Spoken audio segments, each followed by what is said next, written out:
Hey guys, today I'm going to talk about the god Neptune, and most people know him as the god of the sea. I'm going to get into that.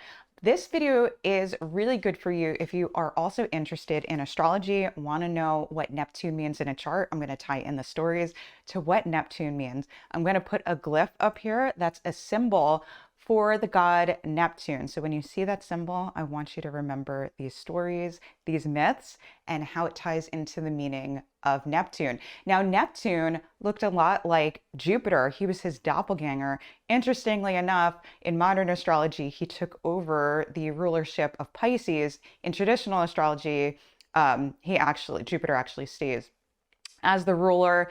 Big debate. I know I'm bringing up hot topics right at the beginning. What am I doing? Anyway, let's move on. So Neptune was married to the goddess Amphitrite, also goddess of the sea. But big no-no, he pursued this beautiful nymph Scylla. And so Amphitrite was or is Amphitrite, she was so upset that she put magical herbs into Skyla's bath and she went insane.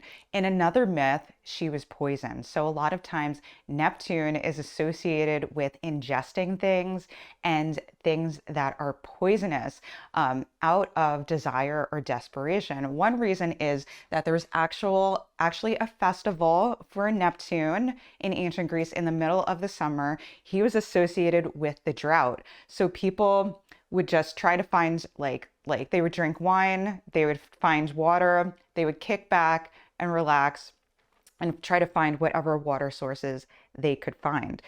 So it's kind of hard to see things if you're thirsty for something. If you really want something bad, you got that thirst, you're in a vulnerable place and you're gonna try to go after that thing. So a lot of times Neptune is associated with it's like if you're like with mirages or illusions or things that aren't real. Because say that you're in a desert and you're looking for water and we have what's called a mirage. It looks like there's water over there. You go after it and there's no damn water.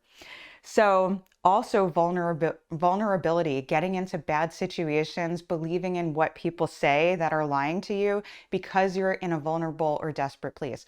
Also sickness to the body, being really sensitive in the body, maybe because you don't have the things that you need, and getting sick. Okay, so Neptune also, again, associated with deception. He was also associated with fertility and horses. So in this story, he pursues Demeter as she is wandering the lands looking for her daughter Persephone, who Pluto has kidnapped and brought to the underworld. Demeter has no idea. She, again, is in a vulnerable place, and then she gets taken advantage of.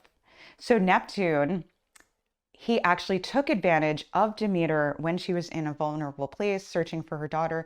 He disguised himself as a mare, as this wild horse wants to mate energy, and he runs after Demeter. And Demeter also turns herself into a horse, tries to get away from Neptune, but she can't. Neptune overtakes her and assaults her.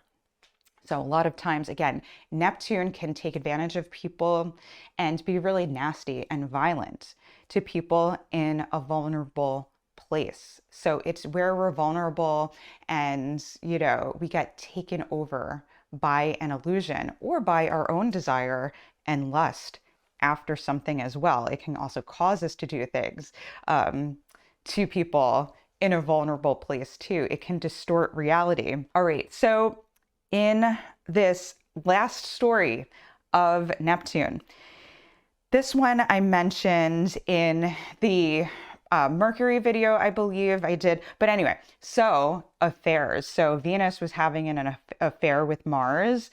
And so Vulcan actually captured Venus and Neptune. And he's like, I know what you're up to. Now you're going to get justice. But Neptune actually intervenes with Mercury.